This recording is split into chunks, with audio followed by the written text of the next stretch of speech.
Araw na to, meron po akong 3 puntos. Punta na po ulit tayo sa 3 puntos. Mabilisan lang po. Una, ang pamagat pala po nito ay panalangin sa aklat ng mga salmo.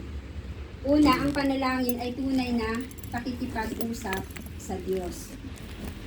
Prayer is human communication with God, unedited honesty.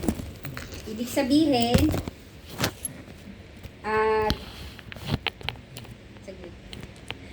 sabihin, walang pagkukunwari. Lahat sinasabi, totoo, walang bawas, walang tinatago.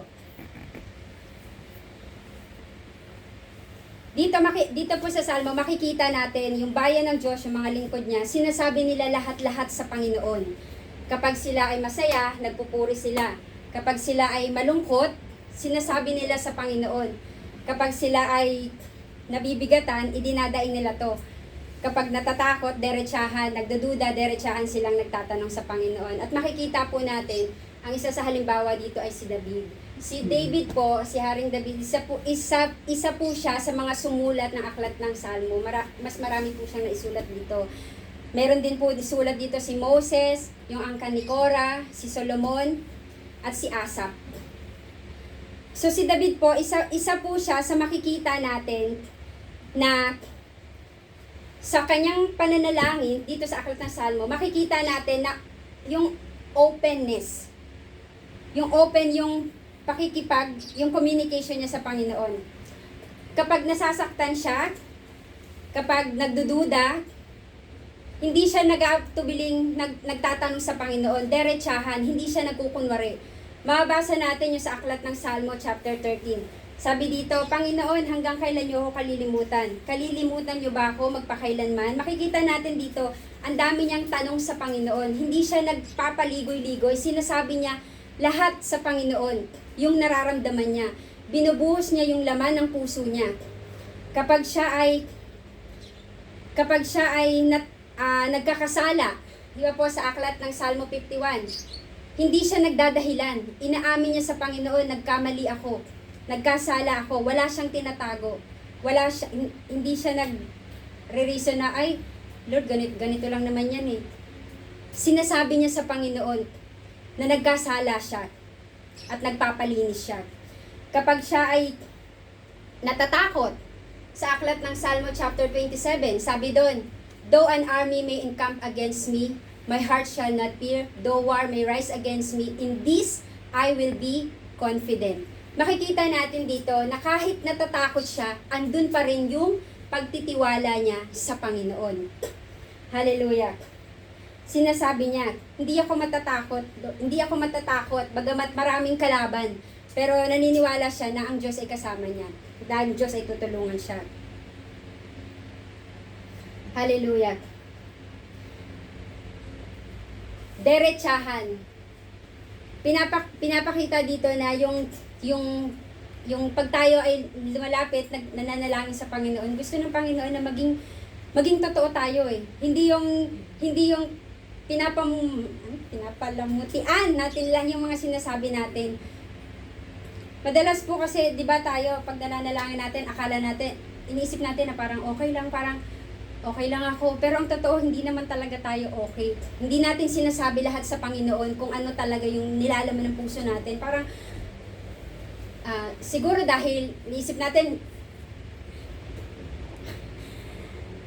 kumbaga parang okay lang, magagandang salita lang yung sinasabi natin, may problema ako, praise God. Hindi naman masama yun eh, di ba? Pero ang gusto kasi ng Diyos yung maging totoo tayo sa Kanya eh. Maging yung, kung ano talaga tayo, kung ano yung nasa puso mo, ilabas mo. Kung nasasaktan ka, iiyak mo sa Kanya. Diba? Kung nahihirapan ka, dumain ka sa Kanya. Hindi naman ang Panginoon na itataboy po tayo.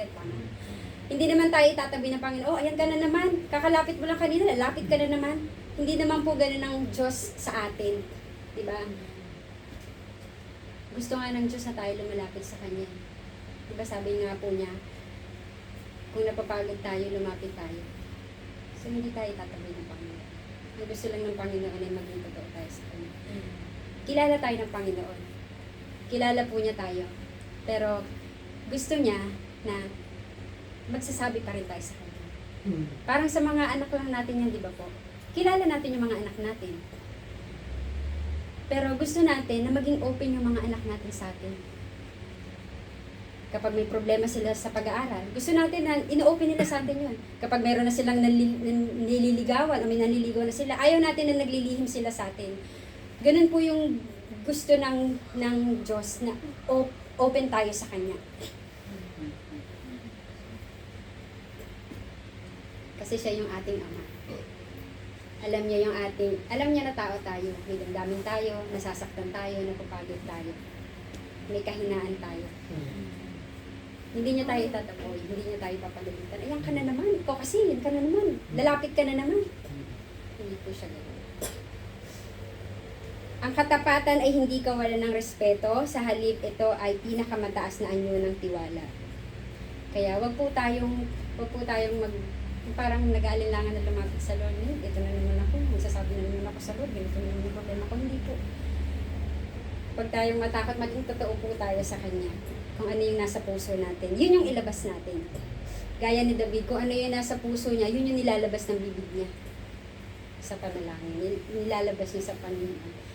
Dahil ang tunay na komunikasyon ay nagsisimula kapag bukas at tapat ang ating puso sa Diyos. Pangalawa po, bilis lang po ako. Pangalawa, iba't ibang uri ng panalangin. Dito po sa aklat ng mga awit o salmo, makikita po natin yung iba't ibang uri ng lahat ng klase ng pakikipag-usap sa Diyos. Nandito yung iba't ibang paraan ng anyo ng pananalangin na tinatanggap ng Panginoon. Andiyan yung pagpupuri, hindi ka nagpupuri dahil lang nakatanggap ka, dahil lang na-bless ka, kundi kinikilala mo siya, yung kadakilaan niya, yung kabutihan niya, kinikilala mo na siya yung Diyos na tunay na mabuti. Pasasalamat, pagkilala at pagbibigay papuri sa lahat ng kanyang ginawa at binibigay sa atin. Di ba po, normal lang naman yan. Tayo nga kapag binibigyan tayo, di ba, nagkapasalamat tayo. Eh, ano pa kaya sa Panginoon? Panginoon ang nagbigay ng buhay sa atin, di ba po? Panginoon ang nagligtas sa atin. So nararapat lamang po na pasalamatan natin ng Diyos sa lahat ng ginagawa niya sa buhay natin. Sa lahat ng bagay, pasalamatan natin ng Diyos. Mabuti man yan, maganda man yan, hindi man sitwasyon man yan, o ano pa man, dapat nating palaging pinagpapasalamat sa Panginoon. Bagay man, sitwasyon man, palagi nating pinagpapasalamat sa Panginoon. Paghingi ng tulong, kahilingan. Ito yung paglalapit natin ng mga kailangan natin sa Kanya. Di ba? Di ba po na lumalapit tayo? Di ba? Uri ng panalangin, paraan ng panalangin yung paglapit natin kasi meron tayong hinihingi. Tama po ba? Lord, kailangan ko po ng trabaho. Lord, kailangan ko po ng pinansyal kasi may pangangailangan po yung pamilya ko. Lumalapit tayo, di ba po? Kasi meron tayong kailangan sa Panginoon. Pagdaing at paglabas ng yung nararamdaman natin, yung sama ng loob natin. Di ba po? Dumadaing nga tayo sa ibang tao kapag may problema tayo di ba? Meron tayong mga talagang faithful friend. Mga taong pinagkakatiwalaan natin. Tama po ba? Sa kanila tayo nagsasabi ng mga problema natin, ng mga daing natin, yung mga sama ng loob natin sa iba. Gaano pa kaya ang Diyos na nandyan, nakikinig sa atin? Sa tao kasi, pwedeng nakakasawa naman to. Palagi na lang, tuwing na lang nagkikita kami, puro na lang problema sinasabi sa akin. Ang tao po nagsasawa. Pero ang Diyos, hindi po siya magsasawa sa atin. Kahit palagi tayong dumadaing. Kaya napakapalad po natin, tayo ay nakakilala sa Diyos. Kasi meron tayong nalalapitan natin siya. Diba? Kapag may mga problema tayo, kapag may mga daing tayo, nakakalapit tayo sa Panginoon. Nasasabi natin sa Lord, Lord, ganito po yung sitwasyon ko, Panginoon. Yung asawa ko, yung kapatid ko, yung kapamilya ko, Lord, bakit sila ganito? Diba, na idadaing po natin, kung sa tao na idadaing natin, bakit hindi po sa Panginoon? Bakit hindi na lang tayo dumirekta sa Panginoon? Sa Kanya tayo dumaing. Imbis na sa tao po. Pag-amin ng kasalanan. Ito po mga binabanggit ko ay iba't ibang uri ng panalangin. Pag-amin ng kasalanan, pagtatapat, paghingi ng tawad kapag tayo ay nagkakamali. Palagi naman po yun eh. Tama po ba? At yun din naman po yung gusto ng Diyos na palagi na humihingi tayo ng tawad. Hindi tayo nagpapatuloy sa pagkakasala. Inaamin natin kung nagkakamali tayo. Kahit totoo, paulit-ulit tayo nagkakamali sa totoo lang. Minsan nung naiisip natin parang nakakahiya nang lumapit sa Lord kasi tuwing panalangin mo na lang, lagi ka na lang nagbabanggit ng Lord, patawarin niyo po ako kasi ganito po yung nagawa ko, Lord, patawarin niyo ako kasi ganito. Pero hindi naman sasabihin ng Lord na huwag ka nang lumapit sa akin, palagi ka na lang nagkakasala. Pag-amin ng kasalanan. Aminin natin kapag tayo ay nakakagawa. Palagi tayong magpalinis sa Panginoon.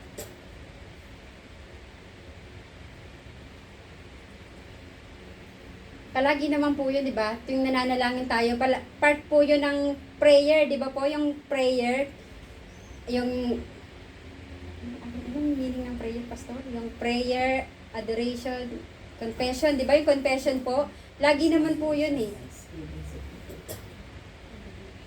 Lagi naman po na ipagtatapat natin sa Panginoon, sabi dun sa 1 John 1:9, kung ipagtatapat natin yung kasalanan natin, patatawarin tayo ng Panginoon. So mahalaga po na tayo ay nagpapalinis sa Panginoon. Last, yung panalangin ng pananampalataya. Ito yung pagpapahayag ng tiwala at pag-asa sa Kanya kahit ano pa man yung sitwasyon. Gaya na lang po ng hinalimbawa ko na si David. Sa kabila ng siya ay natatakot, pero hindi nawawala sa kanya yung pagtitiwala niya sa Panginoon. Oo, natatakot siya. Pero sabi niya doon, meron siyang confident. Meron siyang pagtitiwala. Tayo din po, minsan, may mga takot din po tayo. May mga takot din tayo sa buhay, di ba po? Halimbawa, kung ikaw ay nasa malubhang sitwasyon, ikaw may sakit, tinaningan ka na ng doktor, hanggang next week ka na lang mabubuhay di ba nakakatakot yun? Nakakatakot, mamamatay ka na, lalo na kung wala ka sa Panginoon, di ba lalong nakakatakot yun? Pero pag alam mo na nasa Panginoon ka, hindi ka matatakot. Sabi nga, di ba po, our life is uncertain. Pero, pag tayo ay nagtitiwala sa Panginoon, masasabi natin, my life is in you, Lord. My hope is in you, Lord. My strength is in you, Lord. Hallelujah. Diba po, panalangin ng pananampalataya. At dito po sa mga aking binanggit, dito makikita natin na walang ibang paraan. Ibig sabihin, lahat ng uri ng damdamin, sitwasyon, ano pa man yan, ito yung daan kung paano tayo lumalapit at nakikipag-usap sa Diyos. Pwede tayong magpuri kapag tayo ay puno ng kagalakan, nagagalak. Magpasalamat sa mga biyaya. Humingi ng tulong kapag nangangailangan. At pwede nating ilabas yung nararamdaman natin kapag sobrang bigat na yan. Nasa puso natin. Pwede tayong umamin ng kasalanan at pwede tayong magpahayag ng tiwala kahit tayo ay nahaharap sa mga pagsubok. At lahat po ng ito ay tinatanggap ng Diyos ng buong puso. Hindi niya sasabihin na, mali yan, bawal yan. Sa halip, ginagamit niya ang lahat ng ito, ang saya, lungkot, kahinaan, lakas, upang mas lalo natin siyang makilala, lalo tayong mapalapit sa Kanya at mas lalong lumalim yung ating ugnayan at relasyon sa ating Ama, sa ating Diyos. Kaya wag nating itago, wag nating ikahiya. Ano man yung nasa puso natin, ilahad natin lahat-lahat, ilatag natin sa panalangin. Mamaya mananalangin po tayo. Kung ano man yung mga may mabigat sa puso nyo, ilatag nyo po yan sa paanan ng Panginoon. Ilahad natin lahat-lahat sa harap niya ng may paggalang at pananampalataya. And last, pangatlo, ang paggamit ng salmo ay nagpapayaman at nagpapalalim ng ating ugnayan sa Diyos. Malalim to Sabi sa English, using the Psalms will enrich our personal prayer. Nagpapayaman at nagpapalalim ng ating ugnayan sa Diyos. Ito pong aklat ng Salmo, hindi lang po ito ginamit ni David, kundi ginamit po ito ng buong bayan ng Israel sa loob ng libu-libong taon. Ito po ay naging bahagi na ng kanilang buhay at panalangin sa lahat ng pagkakataon. Ginamit nila ito sa templo bilang papuri at pagsamba sa Diyos, sa kanilang pagtitipon bilang sama-samang pananalangin ng buong bayan. Ginamit nila ito sa panahon ng panganib bilang paghingi ng tulong at lakas sa Diyos, at ginamit din nila ito sa panahon ng kapayapaan at tagumpay bilang pasasalamat at pagpupuri sa Kanya. Ibig sabihin, naging gabay at modelo na ito ng mga lingkod ng Diyos sa lahat ng uri ng sitwasyon at panahon. Kaya kapag binabasa po natin,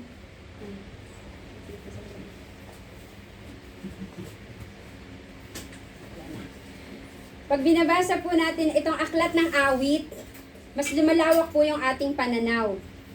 Hindi lang tayo nananalangin para sa sarili natin, nananalangin din tayo para sa iba, nananalangin din tayo para sa gawain ng Panginoon, nananalangin din tayo sa ibang tao, nananalangin din tayo sa sitwasyon ng mundo, nananalangin tayo sa mga pinuno. Kanina nga sabi ni Ate Sweet, nakita niya sa Facebook, kasi hindi po ako nagbubukas ng FB, sabi daw, may mga alien daw na darating, tsaka may COVID. Pwede nating ipanalangin yun, na hindi matuloy yun. Yung COVID na sinasabi na COVID ba? Magkaka-lockdown na naman. Diba? Yung mga ganun po, maipapanalangin po natin. Hindi lang sa sarili natin yung panalangin, kundi lahat ay maipapanalangin natin, pati ang buong mundo. Amen. Si Mami nagpe-pray, sinasama buong mundo. Maipapanalangin natin ang buong mundo. Nakikita natin kung paano kumilos ang Panginoon sa panahon nila, at kung paano kikilos ang Diyos sa panahon din po natin ngayon at sa buhay natin. Kaya po ang mga awit, ito yung daan para mas makilala natin ang Diyos. Dito natin nakikita ang kanyang katapatan, ang kanyang kaluwalhatian, ang kanyang kapangyarihan, awa at pagmamahal. At habang binabasa natin ito, ginagamit natin, pwede rin kasi natin maging panalangin, itong mga panalangin po dito. Nahuhubog po yung ating puso para maging katulad ng puso ng Diyos. Pinapayaman nito ang ating panalangin, hindi lang sa ganda ng salita, kundi sa lalim at katapatan ng ating pakikipag-usap sa Kanya. Amen. Ugaliin po nating magbasa sa aklat ng mga salmo. Hindi naman po natin isang basahan lang. Araw-araw pwede po yung one chapter a day. Kasi malaking tulong po ito sa atin. Amen. Gawin natin itong gabay sa ating personal na panalangin araw-araw. Ang tunay na yaman ng panalangin ay wala sa haba o ganda nito, kundi nasa lalim ng relasyon. Yes. At ang mga awit ay magtuturo sa atin kung paano natin ito magiging gabay, gaya ng bayan ng Diyos, ay maging gabay din natin sa panahon po natin ngayon. Kaya mga kapatid, itong aklat ng Salmo, ibinigay po ito sa atin ng Diyos para maging gabay at halimbawa. Modelo at halimbawa. Itinuturo sa atin ito ang simpleng pakikipag-usap ng puso sa puso ng Diyos. Kaya ang hamon sa atin, maging totoo po tayo. At maging gabay po natin ang salita ng Diyos. Huwag tayong matakot, huwag tayong mag-alinlangan. Ibuhos natin lahat sa Panginoon, lahat ng dala-dala natin na mabigat sa atin. Amen. Siya nga. Yun. Dahil siya lang ang ating kanlungan sa lahat ng panahon. Amen. Hallelujah. Yun lamang po yung aking ibabahagi. Salamat po sa Panginoon. Nawa po ay meron po kayong nasunod. Tayo po ay manalangin. Hallelujah. Hallelujah, hallelujah. Panginoong Diyos, purihin po kayo. Salamat po sa inyong salita, Lord, na nagtuturo sa amin kung paano po kami lumapit at makipag-usap sa inyo. Salamat po sa aming napag-aralan sa aklat po ng Salmo na siyang nagsisilbing gabay at halimbawa namin. Hallelujah. Turuan niyo po kaming maging tapat at bukas sa inyo, Panginoon. Dahil naniniwala kami at alam namin na kayo ay mapagmahal na Diyos, laging nakikinig at tumatanggap sa amin. Salamat po sa inyo, Panginoon. Hallelujah. Pagpalain niyo po ang inyong mga salita at pagpalain niyo po ang bawat isang nakinig. Purihin po kayo. In Jesus' name we pray. Amen.